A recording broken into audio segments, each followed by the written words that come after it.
Hey guys, it's Kristen. So in today's video, I'm going to show you how you can make these paper bats. This is going to be one of the easiest and fastest DIYs you can do for Halloween. You will need black paper, scissors, tape, and a pencil. Start by printing out this template that's listed in the video description, and then go ahead and cut those shapes out.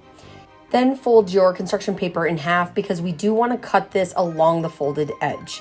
So I'm going to place my bat right along the folded edge and start tracing it. Try to get this as close as you can, and then just go ahead and just cut along your traced line. And that's pretty much it. This is what your bat should look like. You can make as many different sizes as you want. And then you're going to go ahead and place a couple pieces of tape on just one side of the bat. It looks a lot better, a little more three-dimensional than just being, flat up against the wall. And when they're all put together, it actually looks really cool.